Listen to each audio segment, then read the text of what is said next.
everyone, welcome back to my channel. My name is Kelsey Marie and I'm your resident graffiti artist slash attorney. Today we're talking about California law, specifically malicious mischief. If you like graffiti content or if you just sort of really like my vibe, please hit the subscribe button or ding the little notification bell. Wait, I know what you're all wondering. Why am I wearing glasses? The short answer is, it just makes me look smarter. People with glasses, you just trust them. Same thing with people with beards. I should have said men with beards. Maybe you would trust a woman with a beard. Let's get started. Let's go through the history of graffiti in California. It started on the East Coast and then made its way to the West Coast by movies like Wildstyle, and also the hip hop movement expanded its reach. Even though California didn't have a subway system like New York did, there was still plenty of trains, walls, bridges, and tunnels for graffiti artists to work their magic. The main spot in California is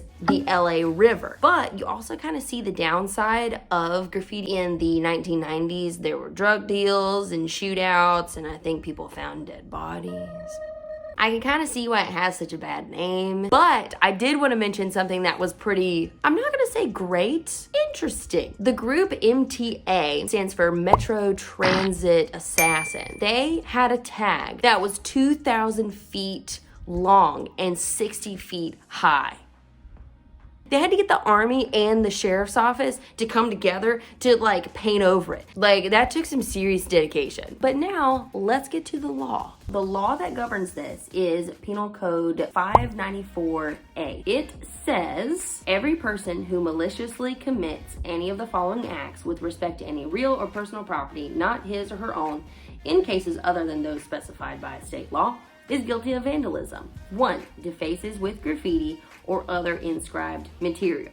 Wait, I know that in California it's called malicious mischief. In New York it was called criminal mischief. This takes the cake out of all of it. I found a YouTube video of a trial of 3 graffiti artists. The key for our purposes is that they got charged hooliganism. It was Minsk, Europe. Can't even say it. So if any of you guys are from Europe and you've been charged with hooliganism, let me know. How does it feel to be deemed by the state as a hooligan? Do you live your life differently? Do you act differently in Walmart? Or do you act the same in Walmart? They should probably just call everybody that goes to Walmart a hooligan. I'm one, man, because I'm cheap. So let's go down over here. Here we have our handy dandy statute. Whenever a person violates this subdivision with respect to real property, vehicles, signs, fixtures, furnishings, or property belonging to any public entity as defined by section or the federal government, it shall be a permissive inference that the person neither owned the property nor had the permission of the owner to deface, damage, or destroy the property. So let's talk about what a permissive inference is. I want to be clear about this. It does not help the defense in any way. According to this law review article, it says legislatures typically enact permissive inferences in order to assist prosecutors in proving criminal offenses when the prosecution's best evidence on one of the elements is A, wholly circumstantial, B, not entirely convincing. What this means is the state is struggling with their case, so we're going to help them along. If the state establishes certain facts, the jury can infer another fact from that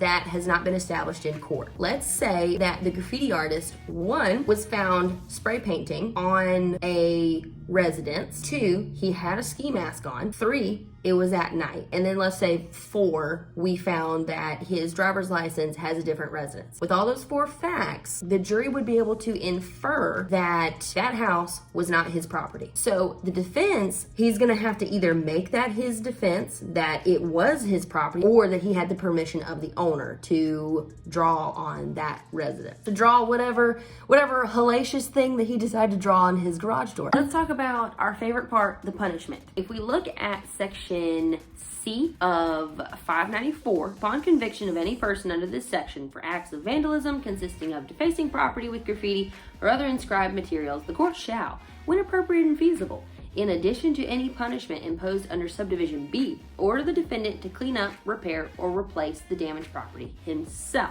Okay, that sounds reasonable, but wait, there's more. Or order the defendant and his or her parents or guardians to keep the damaged property or another specified property in the community free of graffiti for up to 1 year.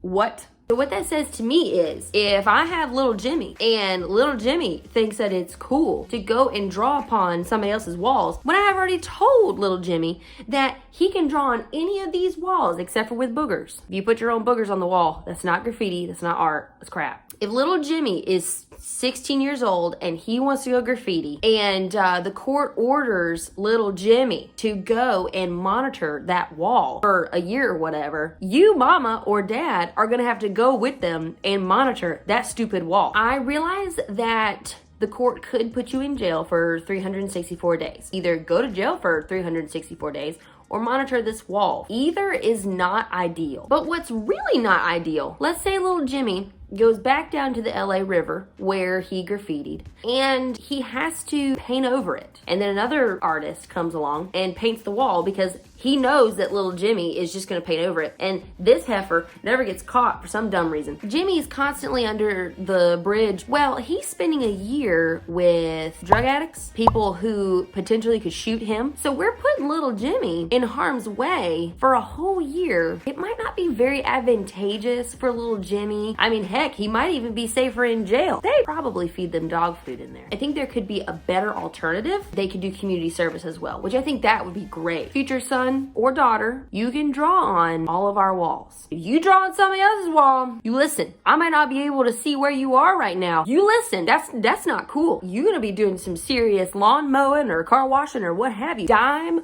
per dish. You're gonna do dishes until you're 35. I've given you this freedom and you are just messing it up, my friend. But I love you, future children. Done. That's sort of my lowdown on graffiti in California. I hope you guys enjoyed it. Like, subscribe, comment. Don't like, don't subscribe, don't comment. Be true to yourself. Check out iBuyDirect.